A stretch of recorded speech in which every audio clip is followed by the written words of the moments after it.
One of a couple of away weekends for the Porsche Carrera Cup. Benelux brings us to Emilia-Romagna and to the Enzo and Dino Ferrari circuit here at Imola, a place steeped in history. It's just over 70 years old, this place, and great to extend the range a little bit of Porsche Carrera Cup Benelux. Obviously, it's their traditional home, being Luxembourg, being Belgium and being the Netherlands. And there's still plenty of racing taking place a little closer to home.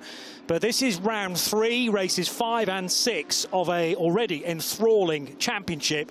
There'll be 12 races in total this season.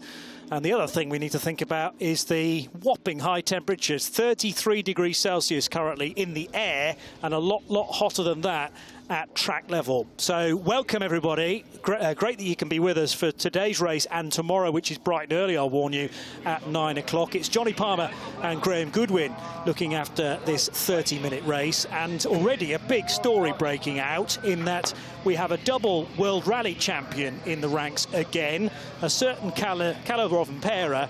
And not only is he in the entry, he's also stuck it on pole on 2 separate occasions, Graham. He has. It's got to be said, of course you're interested in seeing a driver of that quality racing in a completely different discipline, but boy, he's been impressive, building that speed and just building upon it through this weekend. Great stuff. It is a double pole for the number 69 Red Ant Racing driver, Kalle Rovanperä. Called back into rally action, of course, last week, I think it was, for Rally Poland, after the road accident and the recce for Seb Ogier, and winning a rally he wasn't due to be taking part in. Absolutely mesmeric stuff. So we already had a qualifying session. That was 35 minutes earlier today, just before the lunch break. These races are the support to the 3rd race of the year for the European Le Mans Series, and just prior to what looked like a very populated grid walk, everyone was paying close attention to a qualifying session that delivers 2 grids.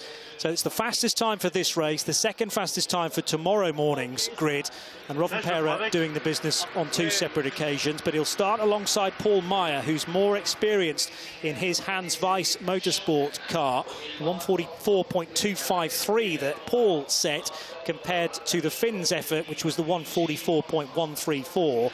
And then what I was amazed at was the consistency from the World Rally Championship driver, because the 2nd fastest time, I think, was, again, a 144.1. Wow.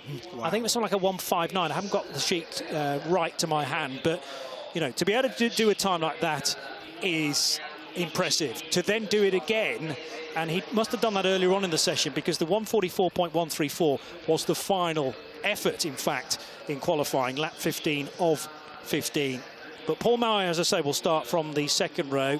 Then we've got Robin Knutsson of Sweden for NGTC Racing to start from the 2nd row, alongside Ben Pack, who's already won a race this year. The Belgian, number 92, went well at Spa at the start of the year. And this is Niels Lankeveld in one of a couple of Q1 track racing cars. In fact, there are 3 in the entry. The other thing we should mention is that there are 4 different championships this year, 3 of them for drivers. So they're the pros, the rookies and the pro-ams, all the same spec of car. So unlike in other Carrera Cups around the world, some cars carry ABS. There's no ABS at all across the field here. And then the 4th championship is for the teams, where we have Red Ant Racing running our pole sitter, Hans Weiss Motorsport as mentioned, Q1, PG Motorsport, JW Race Service, who run Sasha Norden to start from 10th place. But after 4 races already this year, the man to look out for is definitely Dirk Schouten in the 34 bright yellow car. And Schouten struggled in qualifying for a period of time. He did eventually make the best of a difficult situation to bag 5th place for Q1 track racing. But it's going to be easy to spot Dirk in his colour scheme. And I fancy that Dirk Schouten will make some progress over the 30 minutes, plus 1 lap. These continue to be spectacular race cars. This latest iteration of the Porsche Cup car, something like, what is it now, 35 years that we've had a variety of iterations of the Porsche 911 thrown into one-make competition, as well as these cars serving, Johnny, in races that both you and I commentate on, endurance spec. But a huge variety of one-make championships around the world now. These cars, worth remembering, by the way, the level of capability not far off of GT3 times for these cars. 510 horsepower.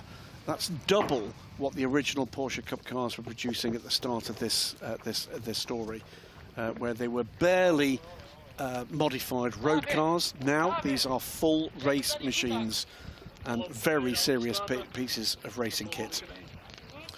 Jules Groevels, who starts from pole position in the Pro-Am category. This is the Dutchman run by Team Race Art, to start from 12th overall, but car 77 will lead the Pro-Ams off and actually has a cushion of a lot of rookies. It's 1, 2, 3, 4, 5 rookies behind him on the grid before you find another Finnish driver to join Rovanperä, and that's Jani Kakela in the 39 Racing Run Porsche. Number 121 is Valter Zviedris of Latvia, 5th place in the rookies in the dark blue of Q1 track racing. Now, Porsches have run as a one-make category already here this year in the Porsche Carrera Cup Italia, and obviously that's, you know, you kind of expect a round of the Italia Championship to take place here at Imola. But the nice thing about the Benelux Championship is, yes, they go to Zola, yes, they go to Spa, all the obvious places, but there's always one or two opportunities, as I say, to spread their wings. So they'll go to the Red Bull Ring in September to support the GT Open meeting there, 13th, 14th and 15th of September, if you fancy a trip to Spielberg to watch some Porsche Carrera Cup Benelux racing. 2 races, one today, one tomorrow morning, and the green flags are waving then. This epic circuit, and I hope that once you've taken on board a couple of these Benelux races, that you'll join us for tomorrow's European Le Mans Series race as well, which is due for an 11:30 start local for 4 hours. And there's always scope for drivers that we see in this championship this year to find their way into the ELMS in the future. I mean, the rookie class is primarily populated by the Porsche talent pool, which is a great innovation. You can call the starting grid before I get into that storyline. OK, so Rovanperä I've told you about. Paul Meyer to start alongside. Then it's Robert Knudsen and Ben Pack, 3rd and 4th. Dirk Schouten, the championship leader, joined by Nick Ho, fellow Dutchman for PG Motorsport, starting in the... He's the poleman in the rookie class. Then Niels Langeveld with Thomas Radonis of Lithuania on the 4th row. Sam Jongian and Sasha Norden, also 2 drivers from the Netherlands for Team Race Art and JW Race Service respectively. It's Kobe Pauvels and Jules Groevels next up. Of Latvia, Valters Zviedris and Alexander Reimann of Estonia. 2 Dutchmen next are Dreke Jansen and Jurgen Dubach. Then it's Thomas Kangro, another Estonian driver. The Finnish pilot Jani Kakela of 39 Racing. And then at the back, Mike Rosenberg, the German, joined by Ziad Geris in the number 20 car, sorry, 20th position for the number 3 car at the rear of the field. Just to complete the point about the Porsche talent pool, it is is that Mark Goosens? It is Mark Goosens. We can't see him, but he is in the garage watching on from Red Ant Racing. Talent pool, something to encourage young talent into sports car racing, particularly the Porsche one-make family. It operates with a notable driver coach across all of the talent. It's, I think, all bar one of the guys in the rookie class are talent pool members. And the data from the fastest car in this field is given to Dirk Werner. He can then, it doesn't show that to these guys, but can advise them of where the available performance is going to be. It's worked beautifully well. Cars coming now to the grid at Johnny Palmer. And of course, it's a standing start for Porsche Carrera Cup Benelux. We're about to get this thing underway. Ben Pack from pole position kick-started his 2024 campaign with a race win at Spa. That was the 2 rounds that supported the World Endurance Championship, 3rd race of their season. Then there were 2 back-to-back wins for Dirk Schouten, who starts from 5th position in the yellow car, just creeping back into shot there on the 3rd row. And the 4th race that we've had this season was also run by Ben Pack. So are we going to get a 3rd different winner in the overall?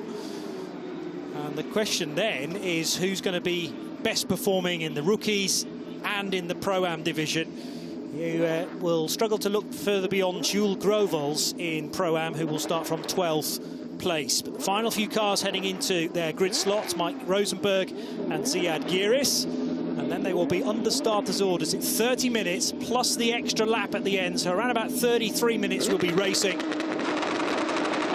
Round 5 of the Porsche Carrera Cup Benelux here at Imola gets underway, and a good start for Kalle Rovanperä. There were briefly yellow flags further back in the order, but I think the semi-staller has got moving again now.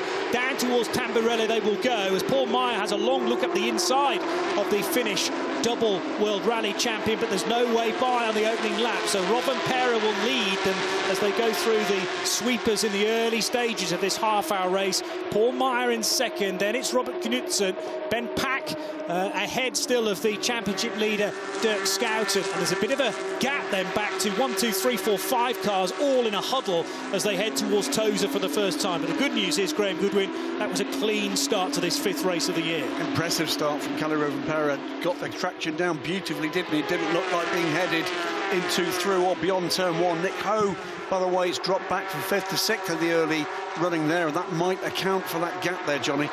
Hip and shoulder further down the order, and that was the green and white car, which may well have been Jongejan.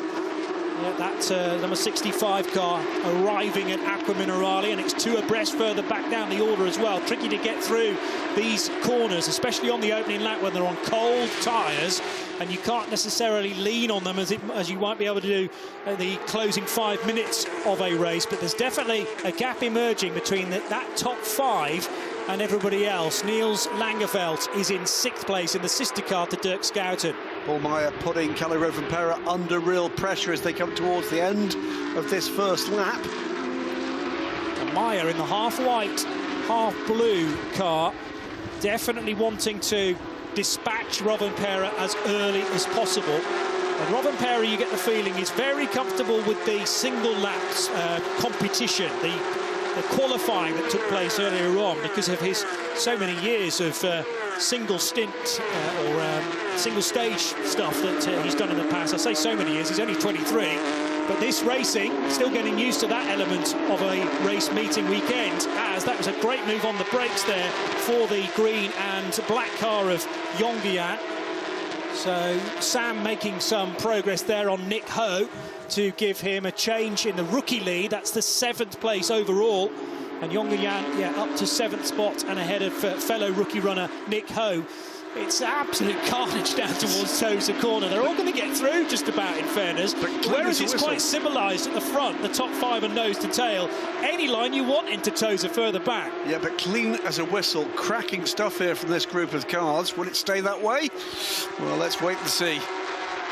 Yeah, that is a big question, and because it's a very thin slither of asphalt around this place, and there's not much margin for error. Kalle Rovanperä, with his expertise on loose surfaces as well, that might come into the reckoning should he drop a tyre or 2 into the gravel trap. But at the moment, he's keeping things very neat and tidy indeed. And Rovanperä leads by 0.3 of a second over Paul Meyer, who's trying every trick in the book in the early stages to get through, as they arrive at Rivazza for the 2nd time. So Sam Jongejan, having gone by Nick Ho, is pulling away in the rookie lead. A massive, massive lock up there in the back. That came from the 77 car of the Pro-Am race leader, Jules Grovels. Yeah, so Grovels with almost a trip towards the gravel, but the 77 managed to mop up that moment, but now very much with company as they'll cross the line nose to tail. That's Alex Ryman right on his boot lid. Going up the inside of the 77 car. I think he's going to make it down on the run down to the chicane. So almost pushing the 77 across the line, and now looking into this moment is the 17 of Draker Janssen.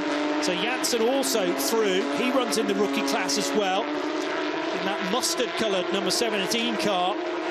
Terrific fighting. Also, if you're looking at the cars head-on, then the crosses on the headlights are always useful, because it's amber for the rookie runners and the blue cross in the headlights for the Pro-Am cars. One off into the dirt there on the exit of the sweeping chicanes, I think was the Cangro-driven car, number 48. 77 car running a little wide there. Did have a bit of a run on the 17. I think that's going to allow another positional change. No change at the front, though. Paul Meyer not able to capitalise on potentially his greater pace. I wonder whether the 7 car would be faster than this were it able to prize the opening on Kalle Rovanperä, but at the moment that's not possible. Paul Meyer and Robin Knutsson of Sweden in that queue, and they're making a bit of a break now ahead of Spa and indeed Zandvoort winner Ben Pack. Just at the head of this field, someone's run a little bit wide there. Could be drama here, Johnny, for the Pro-Am race leader, number 77 of Jules Carles. Under investigation, in fact now confirmed, a penalty time plus 5 seconds for a jump start. Oh dear, that's going to be a big headache. So yeah, it's that would drop him at the moment to the back of the field. Okay, but it's not one of those where you have to visit the pit lane. They'll just add that time on at the end. So the question is, can the 77 work in an extra 5 seconds into its race time? Kalle Rovanperä leading from Paul Meyer. Knutsson and Pack are separated by about a second now. Pack's under pressure from the championship leader, Dirk Schouten, in the yellow car. Schouten being run by Q1 Track Racing.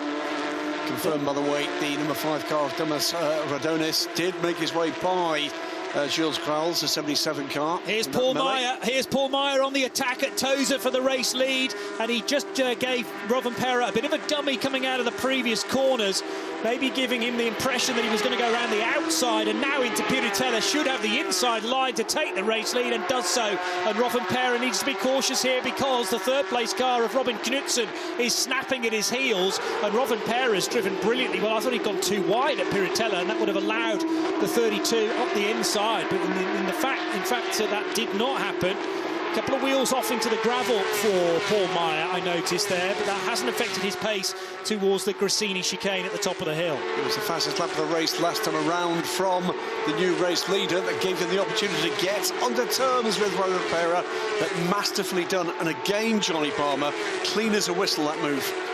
Yeah, really good stuff. Set up actually at the previous corners, the left and the right. And hopefully we'll get a chance to see that again to fully soak it in, because it was, I think, Paul Meyer very much thinking, where am I fastest here? Where's my best opportunity to get by?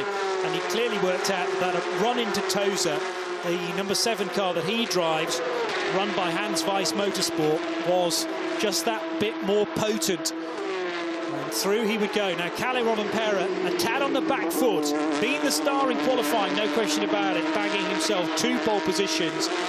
Now the 69 car, I think the race win, assuming that Paul Meyer doesn't make any mistakes, is gone. But can he hang on to second place with Robert Knutsson having competed in this championship for all 4 of the races?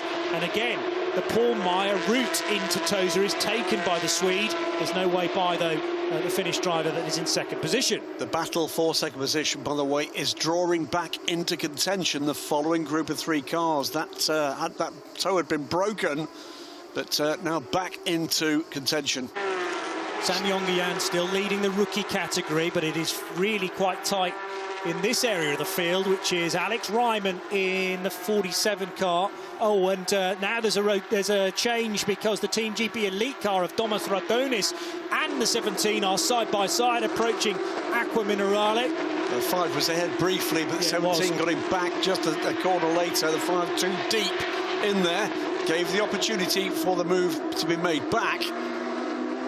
So Draker Janssen in the second of the Red Ant cars, and it was Janssen who was wide then on the approach to Tozer corner, and that allowed, although it was a touch on the exit as well, Radonis on the inside line. Let's hope that's not bent the wheel arch onto either of those tyres. Front right onto rear left. Oh, Schouten, the championship leader, is off the road and almost into the barriers. He's taken out one of the advertising hoardings, but that appeared to be all on his own. And Dirk Schouten, who's had a cracking start to the season, that is a big story, because now I'm assuming Schouten will be able to rejoin, but precisely where is the next question. Tumbling his way down the order, totally sideways, coming out of the second of the Ravatsas. And that's a strange moment this far into the race, because we've had nearly 10 minutes of running, so those tyres will be red hot. Maybe just a bit too much right foot. Yeah, rejoins, but down in 19th place. That cost him 17 seconds, Johnny. And in this form of racing, that's a gap you can't afford. This time, the battle for second place locks up the inside of Kalle Rovanperä. This time, Robert Knutsson. No way through at that point.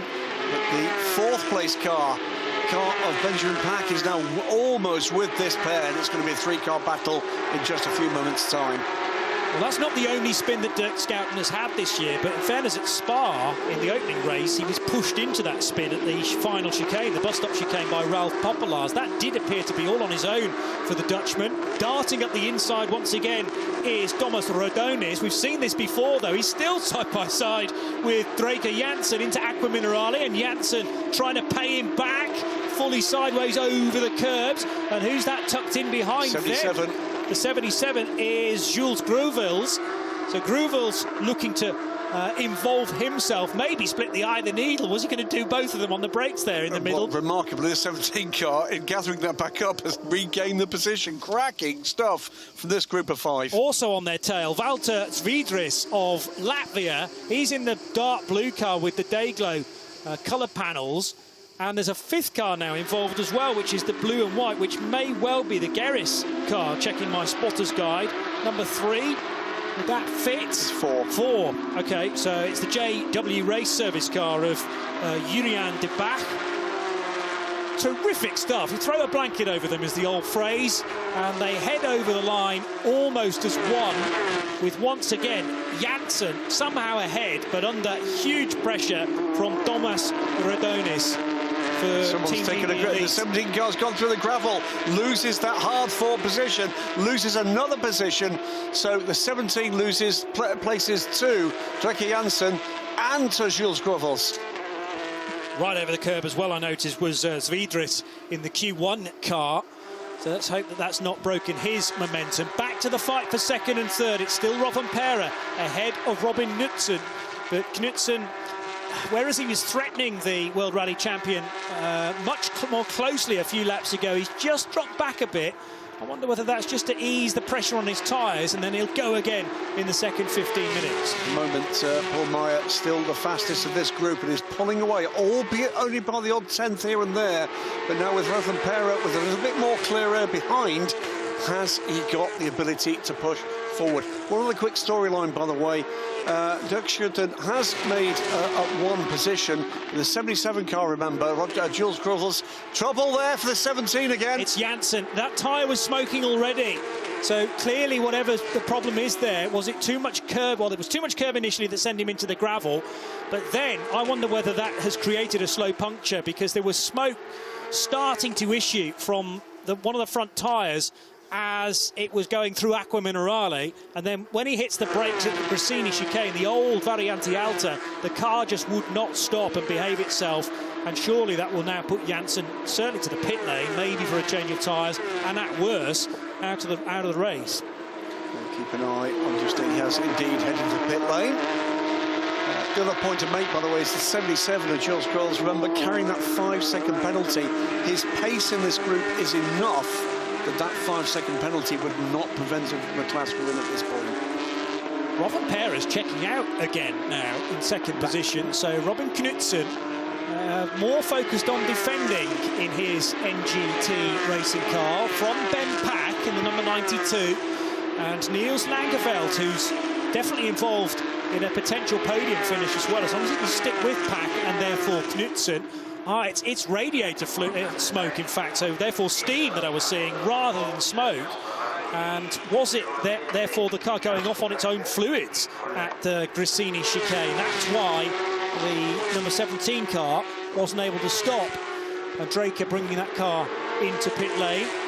Rovanperä over the curbs at the Grissini, right and left, and heading back down the hill towards Rivazza. This track's so close to some of the local housing. You can see they're washing out just the other side of that green wall.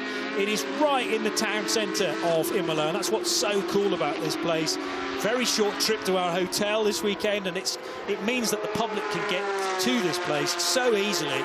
And there's a big crowd here today. It may be even bigger tomorrow for race day in the European Le Mans Series. And if they didn't know that the Porsche Carrera Cup Benelux was on this weekend, then that's been a very pleasant surprise, because look at the action involved. Yeah, Paul Meyer, by the way, has responded to that charge from Kalle Rovanperä and has just put in the fastest lap of the race, something like 0.3 of a second better than the double World Rally Champion can manage last time around, and the gap now up to 2.5 seconds. Terrific effort then from Paul Meyer and those at Hans Weiss Motorsport for preparing that car so well. The Dutchman, who also competed in the Benelux Championship last year, and his best result after 3 rounds of that was a 4th place at Hockenheim and at Zandvoort, but he's been a champion previously in FIA GT4 Europe Cup in 2010. A glance further back down the order to the number 39 car of Yanni Kekela and Mike Rosenberg. So these are the 2nd and 3rd place runners in the Pro-Am division. Jules Grouvels, who we've spoken about a couple of times in the 77, still the class of the field in Pro-Am, and with this buffer zone of 3 rookies and the recovering Dirk Schouten separating the Pro-Am leader from the rest. We've completed 8 laps, and the fight is definitely on still between these 2 cars for 3rd and 4th, with Robin Knudsen trying to work with Ben Pack, possibly, to draw in Kalle Rovanperä in the 2nd half of the race, which we enter now.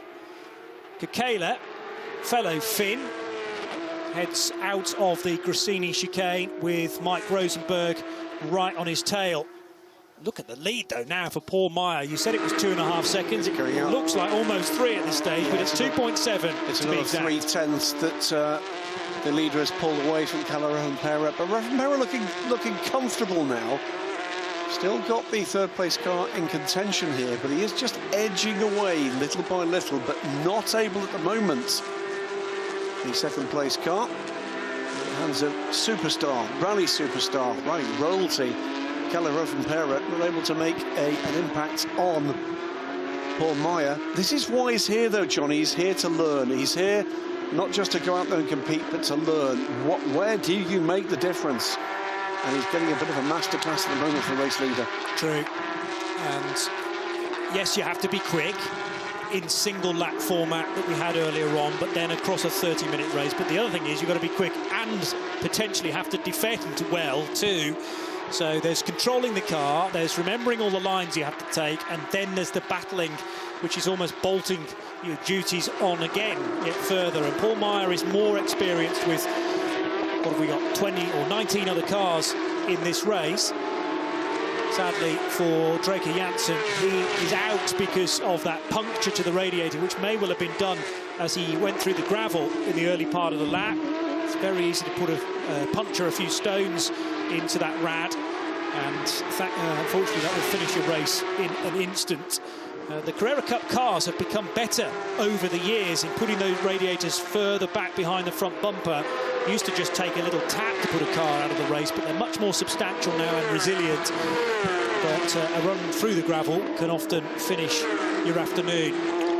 This latest iteration, the Type 992 Porsche 911, does make for an aggressive, rugged-looking, but pretty sexy race car. They sound fabulous as well, especially when they're all screaming past you on the main straight. I sat in the grandstand to witness qualifying at first hand. And it's loud here, isn't it? It's loud, but also when the camera looks right down the start-finish straight, you don't get an idea of how quick these Cup cars are. And I wouldn't be surprised to know that they are faster than the LMGT3s that are in the European Le Mans series here this weekend, because they don't carry anywhere near as much aero. So a Cup car is terrifically fast down the tubes. Not quite as quick through the corners for obvious reasons. Still no let-up in this fight between Yanni Kekela, who is 2nd in Pro-Am, and Mike Rosenberg on his tail in the number 12 car. Mike is run by Team GP Elite in those green and black colours. And here's the blue and white of Paul Meyer.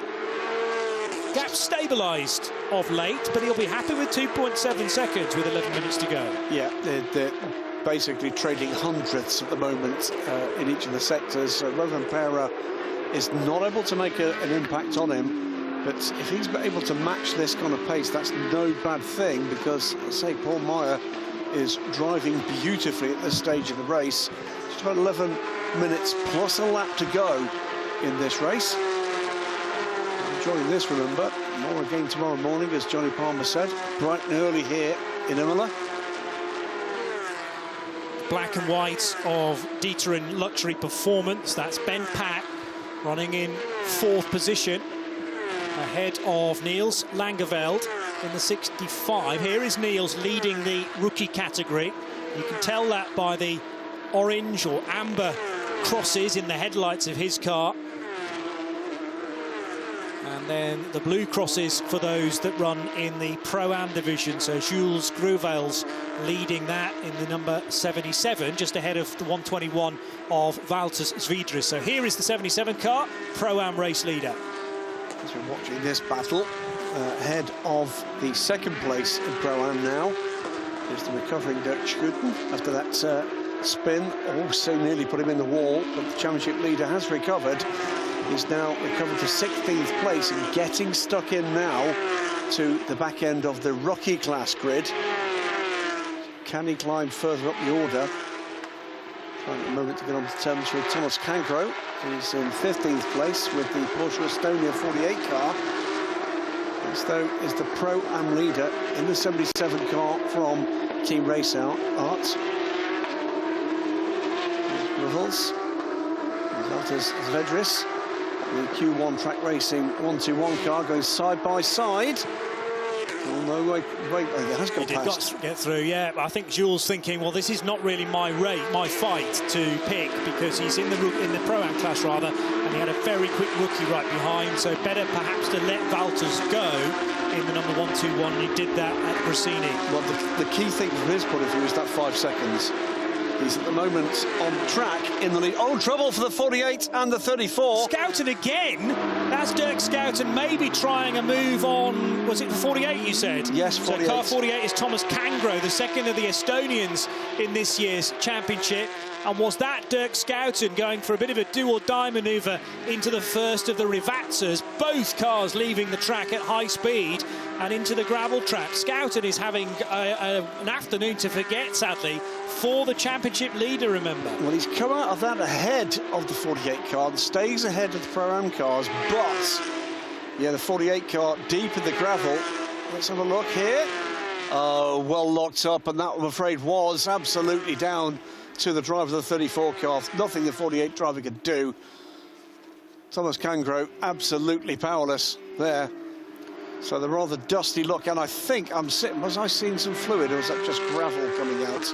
Well, I wouldn't be surprised if maybe there's more radiator problems this time for Dirk Scouten, but there is confirmation that it's Thomas Cancro safety car in the gravel, and we've got a safety car. Now that's interesting, because Paul Meyer, I don't think Paul will be using the word interesting. No. It might be something slightly more adult, if you like. 2.7 seconds became 3.2 seconds, and that will now become a car length, basically. We're at the restart. It's the one car in the race that is not a Porsche takes the track. Imola's Lamborghini safety car will pick up Paul Meyer, and then the gap will come down to nothing. Now, the interesting thing here, Johnny, is, of course, that we saw Rovanperä able to match that pace. Yes, that is a good point. And the gap will be down to nothing. It's then a matter with what will be, I'm guessing, something along the kind of 5 minutes left. Not a lot of time, but not a lot of opportunities. How brave do you feel? There's been a car off in that area earlier in the day, and it was actually dealt with relatively quickly. That was during a qualifying session for one of the other championships here this weekend, brought out the red flags, and then the session restarted. We haven't got that option here. Well, I suppose we have got the option to stop the race, but they won't. They'll allow the time to tick by in the hope that it can be recovered in the next 2 or 3 minutes. Well, the safety car train will now condense, of course, and it will be the number 7 car of Paul Meyer to lead the race behind. As the lift begins of the number 48 car, Rovanperä will be right on his heels in the 69 Red Hunt racing car. NGT Racing's 32 in the hands of Robert Knudsen will, of course, close in as well. Here is that safety car queue. 4th place will be the number 92 car of Benjamin Pack, with Niels Langeveld, the 5th of the 5 pro cars in that order, 1 through 5 for Q1 Track Racing. Then the first of the rookie cars, Team Race Arts 65 in the hands of Sam Jongerman. Then Sasha Norton, somewhat out of position in the pro class, behind the rookie class leader in the 21 JW Race Service car. Then comes the pack of rookies. 22, lands Kobe Powell's Nick Ho in the number 98 car. The 47 of Alexander Ryman. Domas Radonis in Team GP Elite's number 5 car. Then the 121 car from Q1 Track Racing, Valter Savidris in 12th place. Then the Pro Am car. And by the way, lest we forget, this is disastrous for the 77 car. Yeah. Because that 5 seconds that he built up has gone. Yeah. And he's going to have just about to make that time. point, in fact. Yeah. So he is at the moment in 13th place, but carrying a 5-second penalty for contact earlier in the race. JW Race Services, number 4 car, hands of the back, is in 14th place. And then we've got the recovering, but let's wait and see what happens about that incident we've just witnessed. The 34 car of Dirk Schuten. He's had 2 problems, 1 a spin by himself and 2 contact, which has put the 48 car out of the race. Then the 2, 3, 4 in Pro-Am to complete the field that is still running. 39 Racing's number 39 of Yannick Akela, Mike Rosenberg in the Team GP Elite number 12 car, and the number 3 PG Motorsport car of Zoud Geris. These are the 18 cars still running. Out of the race is the number 17 car from Red Ant Racing in the hands of Drake Janssen. And we think probably out of the race is the Porsche Estonia number 48 car of Thomas Kangro after that contact from the number 34 car of Dirk Schuten. I was about to ask the question, could we be racing by the end of this lap? I think we will be racing at the end of this lap because the safety car has disappeared into the distance. So that's basically been a lap and a half to recover the stranded 48. Terrific work by the track crew here at Imola and the marshals down at Rivazza. They get the green flag at the end of lap 14, and Paul Myers still leads, but the 3.2 seconds that he had as an advantage in his back pocket has gone, with Kalle Rovanperä right on his boot lid. But also, don't discount Robin Knudsen, Ben Pack and Niels Lagerfeld. As now getting stuck in is the 21 car, and that is Sasha Norden for JW Racecourse. There's also dust or smoke being kicked up in the background as Rovanperä is now right on the boot lid of Paul Meyer, and it's side by side on the run up towards Tozer as well for that second batch of cars. 3 abreast behind them, but it's Rovanperä looking for an opportunity to get alongside. Half an option here, and he's going to be up the inside here. The other thing to mention, by the way, Rovanperä not a full season driver here, whereas Paul Meyer is looking to win a championship. Rovanperä is doing, I think, half the races. Yeah, so, but then what attitude do you take? I mean, would you consider somebody allowing a driver like that through? Probably not, because you can still boss the race from that position. As this dicing is absolutely terrific down into Acqua Minerale. Dick Schuten, by the way, has made progress and has gone through on the 77 car, which dropped back in that melee, by the way, to 15th place. Jules Crowell's now. It was a disaster. He's only 1 second ahead of his nearest contender now in Pro-Am. So it looked like a nailed-in class win despite a 5-second penalty. He's now going to have to fight hard, find somewhere another 4 seconds.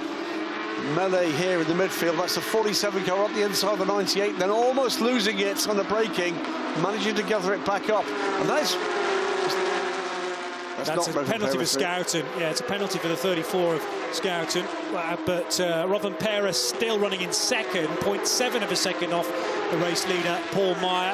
Robin Knudsen and Ben Pack virtually together. It's 2 abreast across the line, though, right in front of Svidris, and that's the scrap between the Lithuanian driver Radonis and Niels Ho in the 98 car, Nick Ho, I should say. So Nick Ho side by side and maybe about to lose out as progress continues to be made from the Q1 track racing car of Valters Svidris. Yeah, 121, the 98 car off to the inside, the 121 car out to the outside. It really is close-knit stuff. Paul Meyer, though, does appear to have edged away a little bit from the very present threat from Kalle Rovanperä. We're under a minute to go on the clock, plus 1 lap.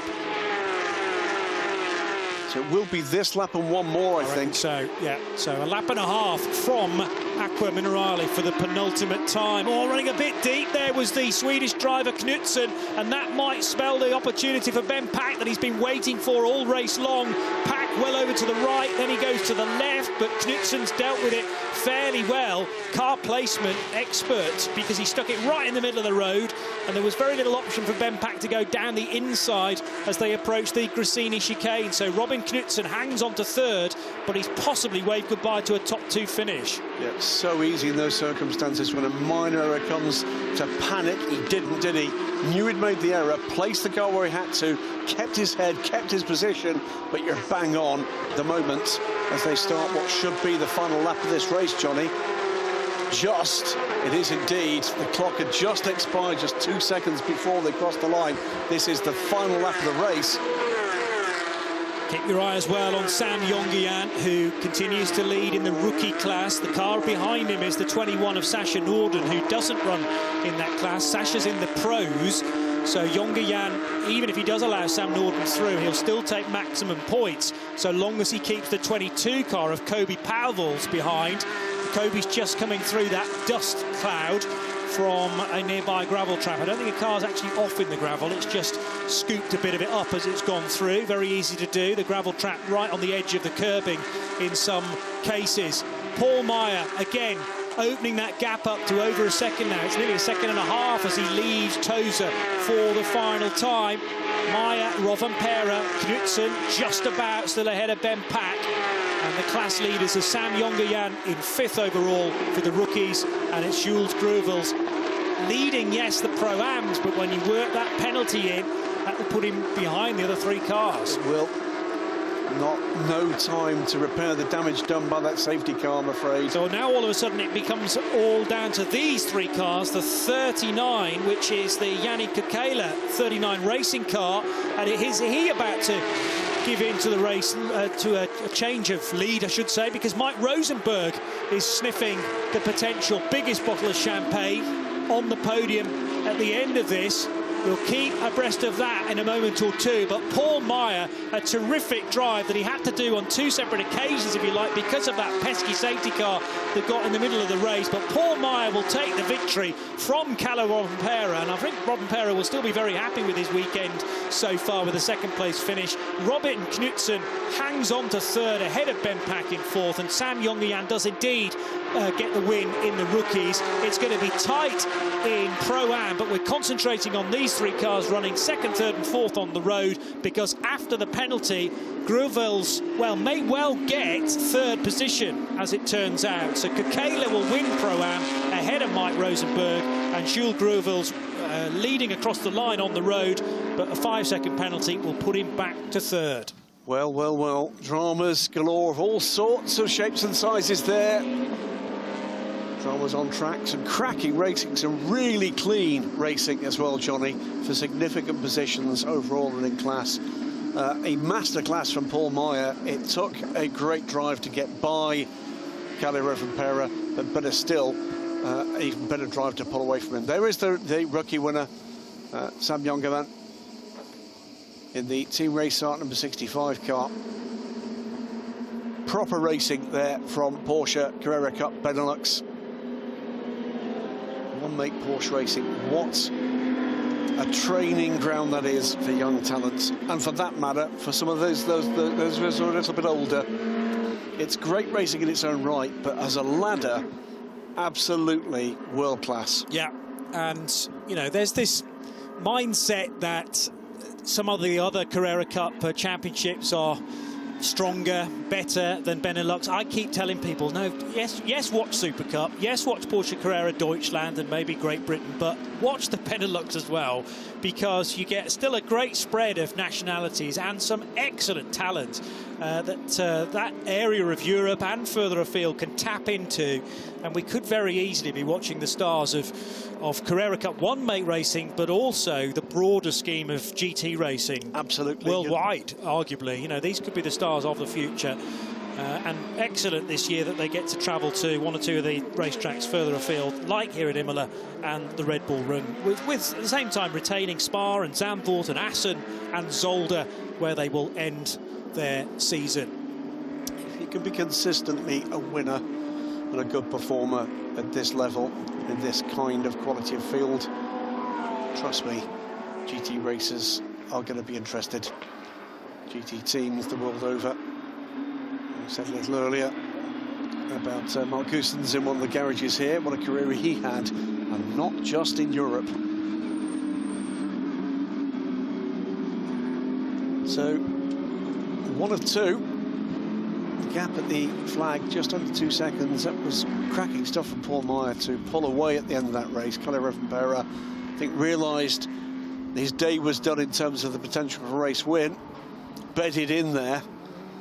Did have a bit of a sniff on that first green flag lap, but I think after that realised that Meyer had the pace on him. But a really mature race from Rovanperä to secure second. Cracking stuff as well by Robin Knutsen to fend off Ben Pack and give Kalle Rovanperä a proper race of it. Yes, that's what that feels like. There you go. Slaps the roof, climbs on top of the car, and that is what it means for Paul Meyer. The first victory he's taken this year. He'd taken a pole position at Spa during the opening weekend, finished second in race 2 in the support of the World Endurance Championship, and then at Zandvoort, 2 top 5 finishes, including a podium. But that's the first number 1 on the marker, and of course if you can do it on day 1, then what's to stop you being able to do it on day 2 as well? But he'll have to do it to a certain extent the hard way, because he won't start from pole position tomorrow morning. It's a 9 o'clock race tomorrow. We're on air 10 minutes before for the full build-up to mark your card. But that was fascinating for me from Paul Meyer, because he didn't push for the race lead straight away. Nope. Waited for the tyres to come in, then sat behind Rovanperä just to try and assess where his best opportunity to do it would be. And then we didn't get to see it again, but he tried down the one side. He would have been the outside into Tosa, and that was all for me a dummy, because then as Rovanperä moved across the road to cover, down the inside went Paul. And in the end, just prized the opening. There wasn't any contact as far as I could tell, and got the power down nice and early up the hill to take the race lead and never look back. A race of high quality from him. I'll say this, raced like a champion there. He really did. That was a very controlled display from Paul Meyer. Schuten, meanwhile, championship leader coming into this round, would finish last in class and down in 18th overall. Well, Paul Meyer 3rd in the championship, but he's on 55, so he's got a few points to gather up. Let's get his thoughts with Steph Wentworth right now, though.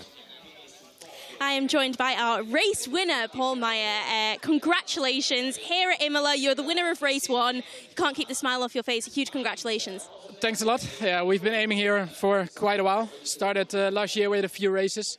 And 3rd race of the year, and this victory. We worked so hard for this one, and it's really an accomplishment for the whole team that we finally took the win. It was always close, but now we're finally there.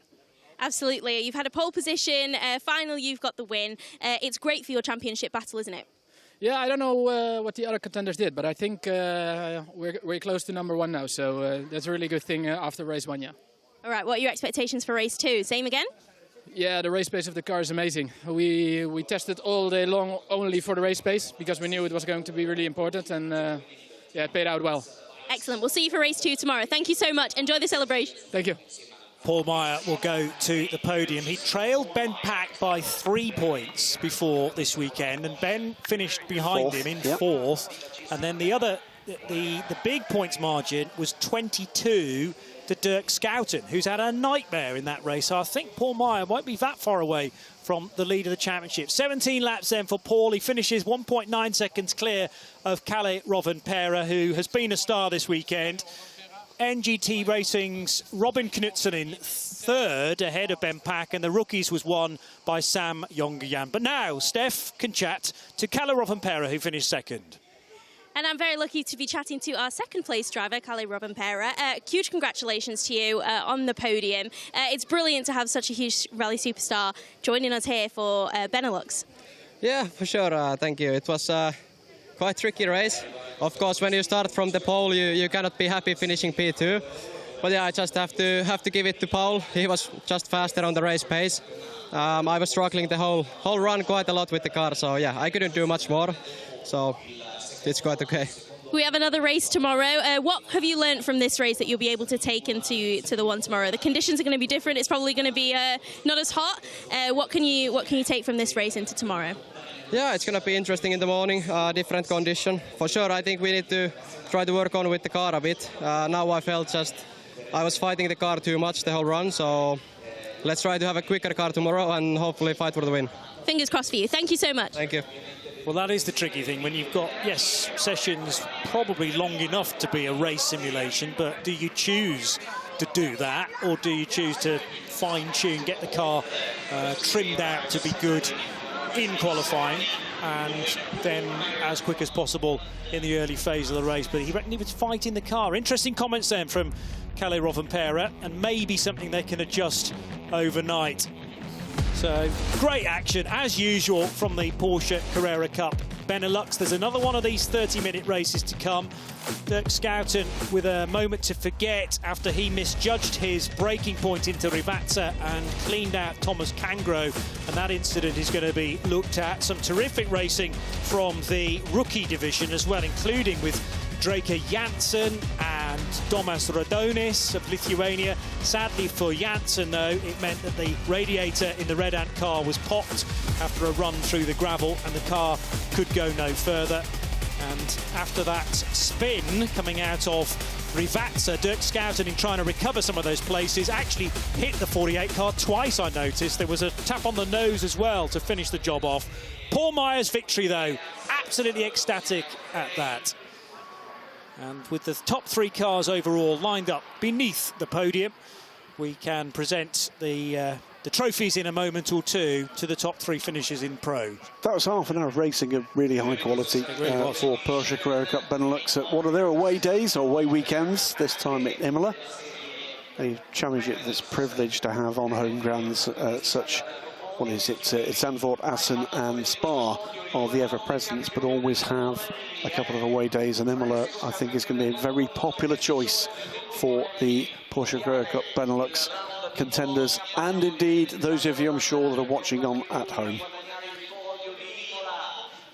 So, to be welcomed to the podium, I'm guessing in reverse order for the overall, and there may well be a rookie and a Pro-Am podium as well, but 2 of the drivers of the 3 we expect in the overall positions have been busy chatting to Steph Wentworth, so it'll take them a few moments to get up the steps and to be offered a towel, I'm sure, because it was 33 degrees Celsius when we started that race.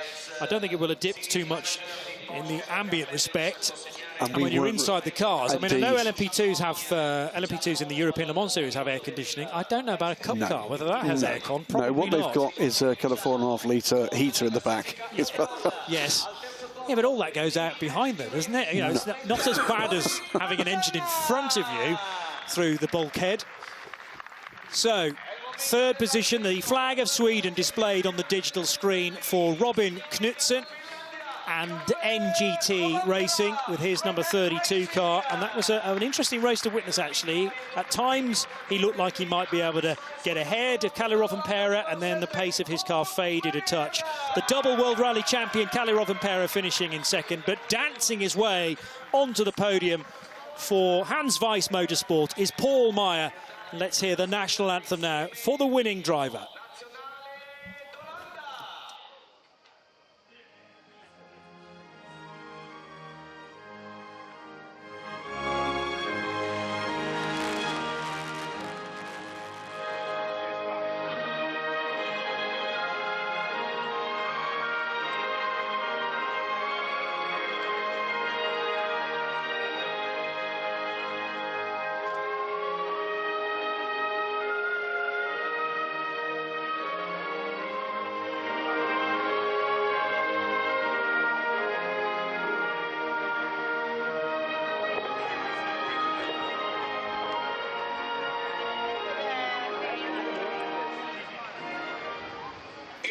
Paul Meyer's a winner in the Porsche Carrera Cup Benelux for the first time in 2024. Back with the same team that he did battle in this championship with last year. And I don't know, actually, whether he managed a victory in 2023. But that's certainly the first first feather in the cap for 2024, and we certainly have 3 potential championship winners there for Dirk Scout and Ben Pack. Now have company from the guy in the centre there on the podium, Paul Meyer, who, as you said, potentially the driver of a champion there. So it looks it. You know, that might be the kind of wake-up call. Not that he's done particularly badly to this point, but he did trail, as I say, 22 points, Dirk Schouten, after Schouten's taken a couple of wins, Ben Pack with 2 wins as well. It might be a double victory this weekend from Paul Meyer, and all of a sudden you've got 3 drivers with 2 wins to their name. And of course, another half an hour of racing to come tomorrow with a buoyed-up Paul Meyer. One would think Dirk Schouten looking to make amends for what was not his funnest race. So all sorts of storylines still to come. And Kalle Rovanperä, he'll be looking to see what he can do. He now understands more about what is required to take the leap further up this finishing order. Yeah, that's definitely true. And immediately, you know, you can tell that he's a driver thinking all the time, because he said, well, I was fighting the car at all points, and that's not what we planned during the testing sessions, the free practice and the qualifying. So at least he can now go to his mechanics and say, we need to do this and that, and make sure that the car can be improved for tomorrow. And they'll be thinking hard, but they'll have to do that relatively quickly, because, I mean, it's already 5:20 on a Saturday evening, and the cars will be being prepared for tomorrow morning's race at about 8 o'clock, I would suggest. Now, to the 3rd step of the podium. This will be for the rookies, because Alexander Ryman and the Estonian flag, car 47, to the far side of the podium. 2nd place to Kobe Pavels of Belgium, but it is a win for another Dutchman. This is Sam Jongejan, I should say, in the middle of the podium. Let's hear the same national anthem.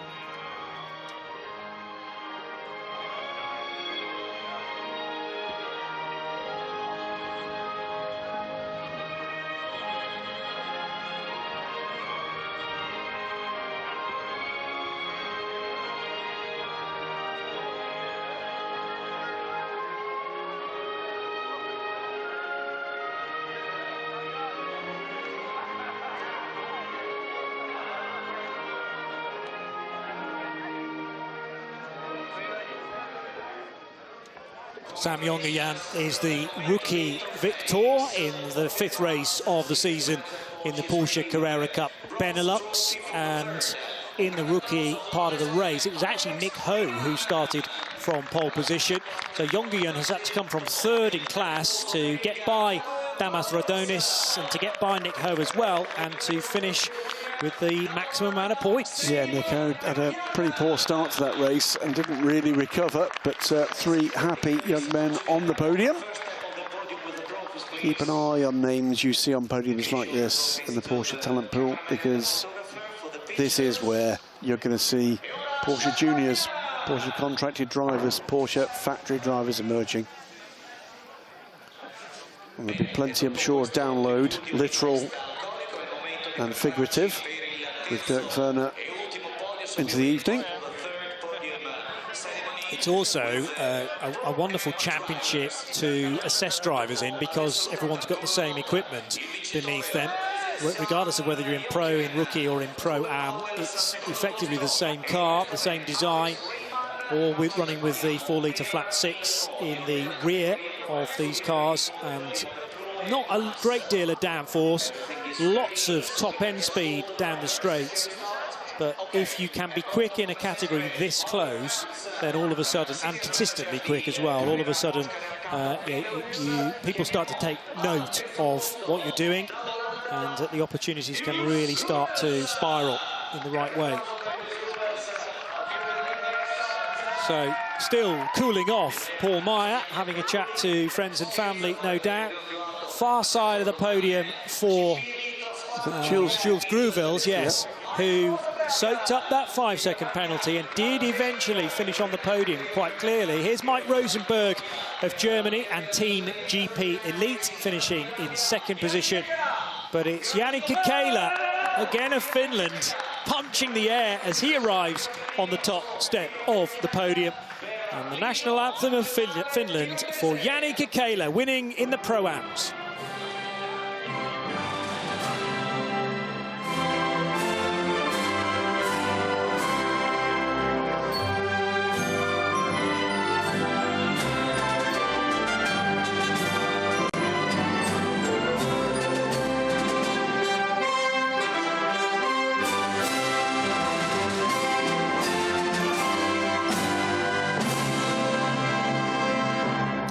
It's the 39 racing driver, Yannick Kekela, who was driving car number 39, funnily enough, and he takes the win, rather, in Pro-Am, not on the road, but after Jules Grovels was given that 5-second penalty for a jump start, and that put him back to third position in the championship. Good team still with a smile on his face. That late safety car sort of robbed him of what looked like it was going to be a class win, but recovered by what was the gap? 24 thousandths of a second to claim a podium place over Sergeris. Fourth. Well, incredible. Great stuff. So the champagne is now flying, and Grovels may well hang on to his championship lead, actually. It's going to be nip and tuck because Kekela was trailing by 10, but the difference, well, the difference is 10, isn't it? So we might actually have equal runners now in the Pro-Am Championship after 5 races, although Grovels took pole position, so maybe by a point still the 77 driver from Team Race Art will be ahead. A reminder of the results then after race 5 of the season of the Porsche Carrera Cup Benelux. Paul Meyer wins by 1.9 seconds over Kalle Rovanperä and Robin Knutsen of NGT. 4th place for Ben Pack. The rookie win going to Sam Jongejan from Kobe Pavels. And the Pro-Am win to Yannick Kekela. My thanks to Graham Goodwin from me, Johnny Palmer. We'll see you tomorrow morning for the next race of the Porsche Carrera Cup Benelux.